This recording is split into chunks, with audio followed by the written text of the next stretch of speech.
The blue screen flashed the word, liquidated. It wasn't just a word. It was a sledgehammer to the chest. I remember the smell of burnt toast in the air. I'd forgotten I was making breakfast for the kids, but all I could see was that single brutal word on the phone screen. $14,800. All of it. It took me 3 years to save that money, piece by heartbreaking piece, from the paltry divorce settlement. 3 years of ramen, patched up clothes, and pretending I wasn't terrified. And in 72 hours, an app, an algorithm, and the toxic snake oil promise of a crypto whale I met on Reddit had turned it into a zero. My hands were shaking so hard I had to put the phone down on the counter. The knot in my stomach wasn't just anxiety. It was the raw, paralyzing fear that I just gambled away my children's safety net. My only safety net. I stood there, staring at the crumbs on the counter, realizing I was just another statistic. Another woman who, desperate to catch up, had fallen for the same old lie. The one that says you can leapfrog hard work with a single brilliant trade. You know what they say about rock bottom? It's solid ground. But the thing about financial rock bottom is that it feels like quicksand. That morning, I didn't just lose $14,800. I lost the last shred of my self-forgiveness. I was 40 years old, freshly divorced, and I had just proven my ex-husband right. I couldn't manage money. I looked out the window at the rickety aluminum fence separating my small rented duplex from the next. We lived in a neighborhood where the grass was brown, the cars were paid for in cash, and the security system was a pair of tired eyes watching the street. It was a huge step down from the house I had spent 15 years building, the one with the manicured lawn and the 2-car garage. That house belonged to him now. And I belonged here, in the kitchen with appealing wallpaper, trying not to cry in front of the waffles. But I promised you the truth, unvarnished. So let's go back to how a sensible woman, a mother of 2, gets that desperate. For years, I was the CFO of the house without an actual budget. My husband, bless his controlling heart, handled the big money. He worked at the bank, so it made sense, right? He managed the 401k, the investments, the mortgage. I managed the grocery list, the school supplies, and the agonizing stretch of the last $50 until payday. My financial life was a spreadsheet with one column: hope. When the divorce papers came, cold, brutal, and delivered via his lawyer on a Tuesday, I wasn't just losing a marriage. I was getting an instant education in systemic financial illiteracy. His lawyer, a woman with a $3,000 suit and a face like carved ice, looked at me and said, "Mrs. Miller, based on the equitable distribution, you will receive $75,000, which should be sufficient to set up a new residence." Sufficient. $75,000 felt like $1 million and a penny all at once. It was a mountain. But I was standing in front of a canyon. I bought the small duplex, which took $30,000 for the down payment and all the hidden fees. Then came the reality of being a single mother. The daycare gaps, the orthodontist bills, the car that immediately started eating transmission fluid. Within a year, the $75,000 was $25,000.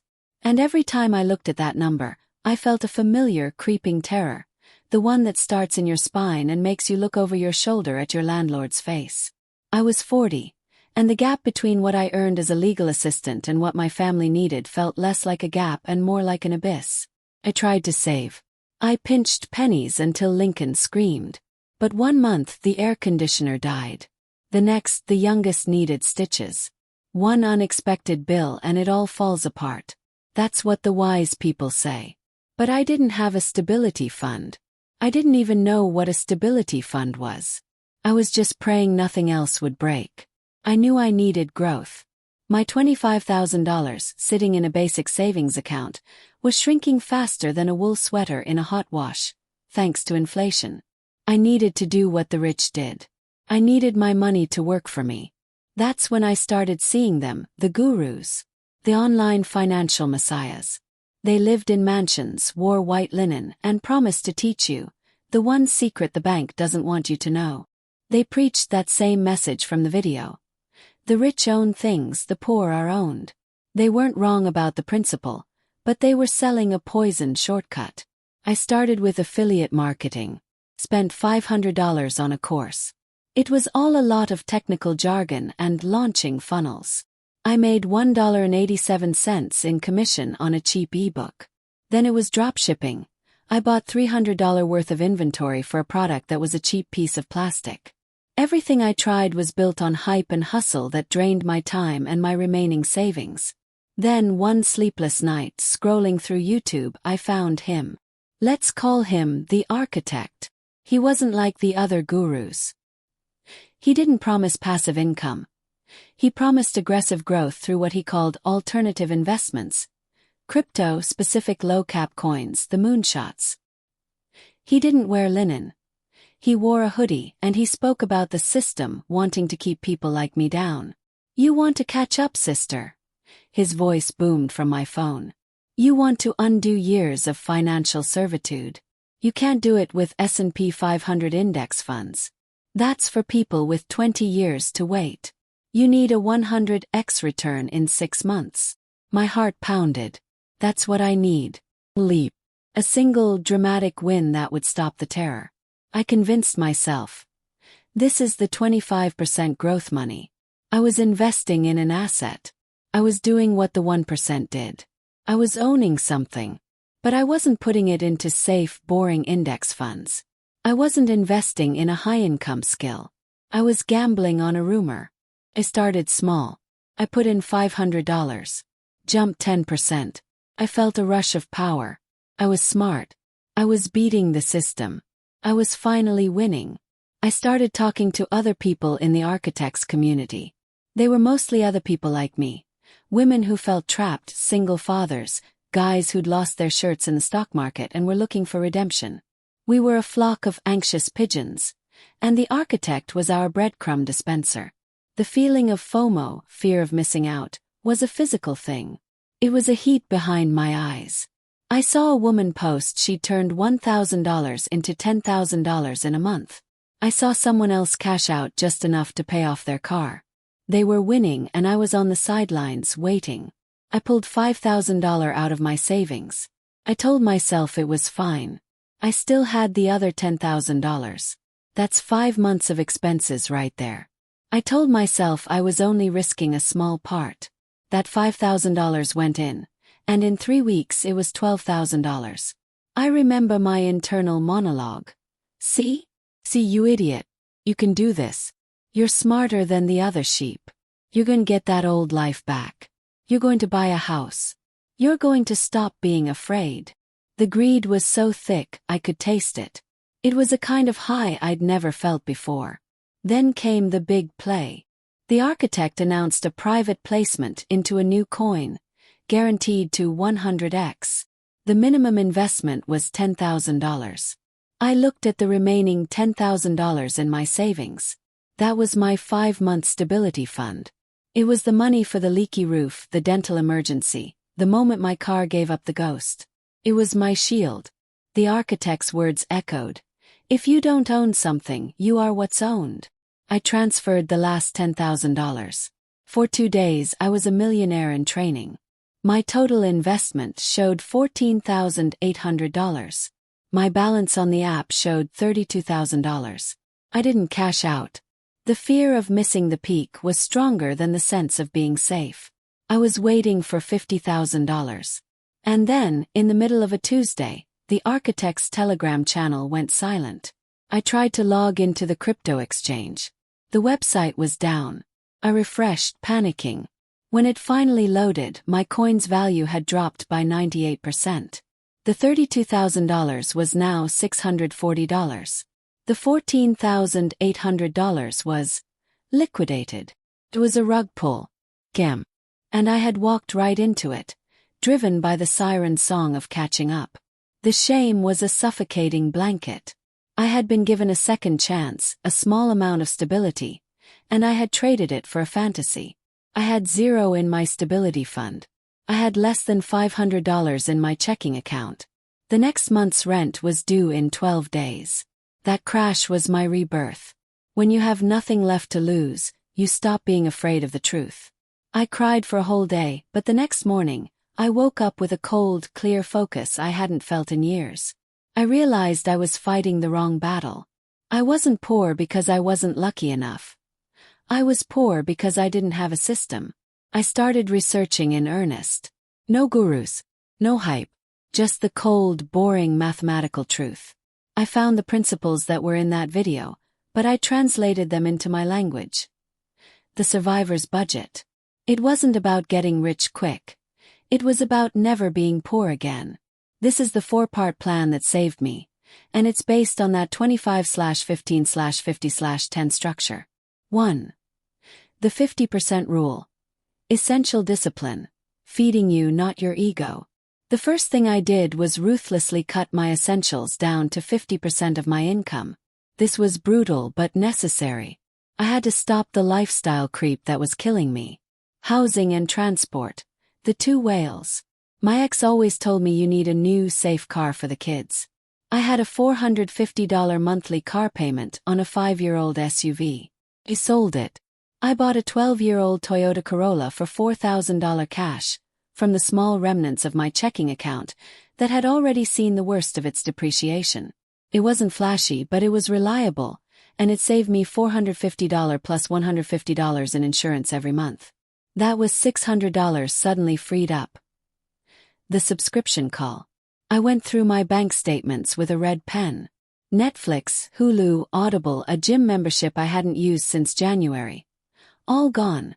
It was $110 that I didn't even notice leaving every month. Rules, not willpower. I stopped relying on feeling motivated. I implemented the 7-day rule. If I saw something I wanted, a new pair of jeans, a new coffee maker, I would wait 7 days. 90% of the time I forgot about it. It wasn't essential. It was boredom or a dopamine hit. Cutting $700 a month felt like getting a $10,000 raise. That freed up cash was the fuel for the rest of the system. 2. The 15% rule. Stability is your shield, the 5-month buffer. My car didn't break down like the man in the video. My financial engine blew up. I learned that you cannot, under any circumstance, try to grow wealth until you've built a defense against life. Calculating the fund. I calculated my new, stripped-down monthly essentials. 50% of my income. Let's say that number was $2,500. The goal was to save 5 months' worth. $12,500. That number was my new God.no risk. No gambling. This money was not for the stock market, not for crypto, and not for the lottery. It had 3 rules. Easy to access, zero risk, always earning. I opened a high-yield savings account, HYSA. I knew I could get it within 24 hours, and it was FDIC insured. The 4 to 5% interest was a joke compared to the 100x crypto dream, but the security it offered was priceless. The paycheck sweep. On payday, the very first thing that happened was $375, 15% of my $2,500 monthly take-home, just for this example, was automatically swept into the HYSA.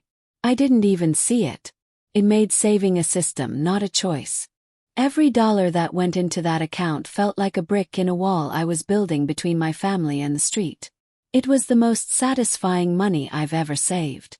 Took 18 months, but I was finally bulletproof. 3. The 25% rule. Growth is a marathon, the slow, boring power. Once the shield was up, the 15% stability fund was fully funded. The pressure was off. Now it was time for the 25% to go to work. I finally understood why the architect was wrong. The rich didn't get rich by gambling. They got rich by compounding wealth over time. Tax advantage first. I was still working at the legal firm, and my 401k had a company match. The video was right, that match is free money. I immediately maximized the match. Then I opened a Roth IRA. The Roth was the smart way to go. I'd already paid taxes on the money, and every penny it earned would grow tax-free, the unsexy asset. I was done trying to pick winners, individual stocks. I realized I didn't know enough. No one does. The real money is made in the boring long game. I put my money into a total stock market index fund. The kind that just buys a slice of the whole American market like the S&P 500. It's called being a part owner of Amazon, Apple, and Coca-Cola without the stress of checking the news every 5 minutes. I set up an automated transfer of 25% of my income, and I went back to work. My job wasn't to fiddle with charts. It was to make more money. The skill hustle. I also used some of that 25% to pay for a real, in-demand skill. Legal coding. I took an online certification course that taught me how to automate legal documents. No hype, just a hard skill. Within 6 months, I was able to offer freelance services on the side, instantly doubling the amount of money I could send to my Roth IRA. That was the fastest return on investment I ever saw. 4. The 10% rule. The guilt-free joy jar. Sustainability is the key. The final piece of the puzzle, and the one that keeps you from burning out, is the joy jar. Cheat meal. I realized that intensive saving sprints fail because saving starts to feel like a punishment. When I was trying to save everything, I'd inevitably snap and spend $300 on shoes out of sheer frustration. Prioritize experiences. The 10% was for guilt-free rewards. I opened another separate bank account and automated 10% of my income into it. We could go out for dinner or the kids could go to summer camp. The important thing was that it was money I didn't feel bad about spending. I focused on experiences, a weekend getaway, tickets to a show. Those memories last longer than a new designer shirt. It's been 5 years since the liquidated screen flashed in my kitchen. The peeling wallpaper is gone. I still live in the same small duplex, but I bought it last year. The little Toyota still runs like a charm. I never became a crypto millionaire. I never made a viral affiliate commission. I am not the 1% in the way the architect defined it. But I am financially literate, I am free, and I am safe. I am the wise survivor. If you are a woman feeling the panic I felt, the one who's sick of the financial treadmill, hear me loud and clear. You don't need a single brilliant trade to win. You need a boring, consistent system to survive. Here are your marching orders, sister. From someone who has bled on this battlefield. Build the shield first. 15% stability before you invest a single dollar in anything risky. You must have 5 to 6 months of essential living expenses, rent, food, utilities, in a high-yield, zero-risk savings account. This is your emotional armor. It prevents life's little disasters from becoming financial catastrophes. Cut the fat, not the muscle. 50% essentials. Your 2 biggest wealth killers are housing and transport. Limit yourself. Drive a reliable used car that is paid off. Live below your means for a decade so you can live above them forever. Use the 7-day rule to stop impulse spending. Invest in the boring. 25% growth. Maximize your 401k match. Open a Roth IRA. Put the money into an S&P 500 index fund or a total market fund. This is your quiet, relentless growth machine. Do not try to pick winners unless you are a full-time professional investor. Play the long game. Pay yourself to stay sane. 10% rewards. Open a Joy Jar account and automate 10% of your income into it. This money is for fun, for experiences, for nights out. It is the necessary pressure release that makes the 90% discipline sustainable. The biggest mistake I made wasn't losing the $14,800. The biggest mistake was believing I had to hurry. I was so focused on the illusion of freedom that I overlooked the long, boring, guaranteed path to real, authentic freedom. My hope for you is that you don't have to hit rock bottom to start. You can start today, right now, with a single transfer of 15% to a high-yield savings account. That is the first brick in the wall of your financial fortress. I learned this the hard way so you don't have to. You are a survivor. Now go build your budget.